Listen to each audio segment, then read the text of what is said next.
Hello friends, welcome to Indos world. இன்றைக்கி நம்ம சேனலில் வந்து பார்த்திங்கன்னா பெப்பர் ஏக் தொக்கு அண்ட் பெப்பர் ஏக் பிரியாணி எப்படி பண்ணுறதுன்னு பார்க்கலாம்.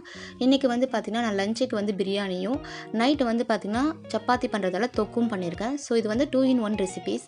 இதுக்கு வந்து பார்த்திங்கன்னா ஒரு பேனில் 2 டேபிள் ஸ்பூன் மிளகு, 1 டேபிள் ஸ்பூன் ஜீரகம், 1 டேபிள் ஸ்பூன் வந்து சோம்பு. இது வந்து லோ ஃப்ளேமில் நல்லா வாசனை வர வரைக்கும் வறுத்து எடுத்துக்கோங்க.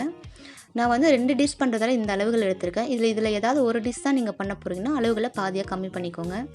இது நல்லா வறுத்துட்டு ஆற வச்சதுக்கப்புறம் வந்து பார்த்திங்க அப்படின்னா ஒரு மிக்ஸி ஜாரில் பவுட்ரு பண்ணி எடுத்துக்கோங்க. நெக்ஸ்ட்டு வந்து பார்த்திங்கன்னா ஒரு வானலில் கொஞ்சமாக எண்ணெய் ஊற்றி ஒரு பெரிய வெங்காயத்தை நீட்டு வாக்கில் கட் பண்ணியிருக்கேன் மெலிசா. ஸோ அதை வந்து நம்ம வறுத்து பொன்னிறமாக எடுத்து வச்சுக்கலாம். இது வந்து பார்த்திங்கன்னா நான் பிரியாணிக்கு லாஸ்ட்டாக போடுவேன். சப்போஸ் நீங்கள் பிரியாணி பண்ணல தொக்கு தான் பண்ணுறீங்கன்னா இந்த ஸ்டெப்பை ஸ்கிப் பண்ணிக்கோங்க. இந்த மாதிரி நான் வறுத்து எடுத்திருக்கேன். இது வறுத்துட்டு பார்த்திங்கன்னா ஒரு பிளேட்டில் சேஞ்ச் பண்ணிவிட்டு அதே எண்ணெயில் ஒரு பிரியாணி இலை, ஒரு பட்டை, 3 ஏலக்காய், 3 கிராம்பு யூஸ் பண்ணியிருக்கேன். ஸோ அதை வந்து அந்த எண்ணெயில் ஆட் பண்ணிக்கோங்க. அதெல்லாம் லைட்டாக கலந்ததுக்கப்புறம் வந்து பார்த்திங்கன்னா 2 பெரிய வெங்காயத்தை வந்து பார்த்திங்கன்னா சின்ன சின்னதாக பொடி பொடியாக கட் பண்ணியிருக்கேன். அதுவும் ஆட் பண்ணிக்கோங்க. இது நல்லா கொஞ்சம் வதங்கினதுக்கப்புறம் பார்த்திங்கன்னா 1 டேபிள் ஸ்பூன் வந்து இஞ்சி பூண்டு பேஸ்ட் ஆட் பண்ணிக்கோங்க. அது நல்லா பச்சை வாசனை போனதுக்கப்புறம் வந்து பார்த்திங்கன்னா 1 ஸ்பூன் வந்து நெய் ஆட் பண்ணிக்கோங்க. நெய் வந்து லைட்டாக மெல்ட் ஆனதும் பார்த்திங்கன்னா நம்ம ஃப்ரெஷ்ஷாக அரைச்சி வச்ச மசாலாவை இதில் ஆட் பண்ணிக்கோங்க.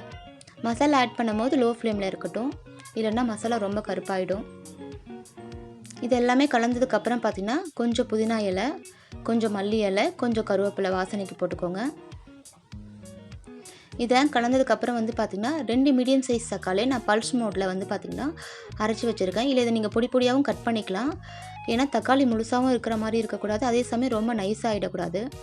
இதெல்லாம் வதங்கினதுக்கப்புறம் வந்து பார்த்திங்கன்னா தேவையான அளவுக்கு உப்பு ஆட் பண்ணிக்கோங்க. அதுக்கப்புறம் வந்து 2 டேபிள் ஸ்பூன் வந்து பார்த்திங்கன்னா நான் வந்து கெட்டியான தயிர் ஆட் பண்ணியிருக்கேன் பிரியாணி பண்ணுறதால. சப்போஸ் நீங்கள் தொக்குக்கு வந்து நீங்கள் தயிர் ஆட் பண்ண மாட்டிங்கன்னா கொஞ்சமாக தண்ணி ஊற்றி சுண்ட வச்சுருங்க. அதுக்கப்புறம் வந்து பார்த்திங்கன்னா நான் பிரியாணியும் தொக்கும் பண்ணுறதால 7 முட்டையை வந்து பார்த்திங்கன்னா நான் ஆல்ரெடி வேக வச்சு நான் வந்து 2ஆக கட் பண்ணியிருக்கேன். நீங்கள் முழுசாக கூட நீங்கள் எக்கு ஆட் பண்ணிக்கலாம். இதை வந்து பார்த்திங்கன்னா அந்த தொக்கில் வந்து இப்போ நம்ம 2ஆக கட் பண்ணும் போது அந்த மசாலா கொஞ்சம் இறங்கி நல்லா டேஸ்ட்டாக இருக்கும். ஸோ அதுக்காக தான் நான் அதை 2ஆக கட் பண்ணிவிட்டு அதை அப்படியே அந்த மசாலாவில் வந்து கவுத்து வச்சுருக்கேன். ஸோ இந்த ஸ்டெப்போட வந்து பார்த்திங்கன்னா தொக்கு வந்து முடிஞ்சிடும். இது வந்து ஒரு 5 மினிட்ஸ் வெந்தால் போதும். அந்த மசாலா எக்கில் இறங்கினா போதும். இதோட தொக்குக்கு தேவையான அளவுக்கு நீங்கள் எடுத்து வச்சுக்கலாம். தொக்கு மட்டும் பண்ணுறீங்கன்னா இந்த ஸ்டெப்போடு நீங்கள் ஸ்கிப் பண்ணிக்கலாம். ஸோ இதுக்கப்புறம் வந்து பார்த்திங்கன்னா நான் தேவையான அளவுக்கு நைட்டுக்கு தொக்கு எடுத்து வச்சுட்டேன் சப்பாத்திக்கு. ஸோ மீதி இருக்கிற தொக்கில் வந்து நம்ம பிரியாணி எப்படி பண்ணுறதுன்னு பார்க்கலாம். நம்ம தொக்கு பண்ணும் போதே வந்து பார்த்திங்கன்னா பாஸ்மதி ரைஸை 1/2 அன் ஹவருக்கு முன்னாடியே நான் வந்து அலசி ஊற வச்சுட்டேன்.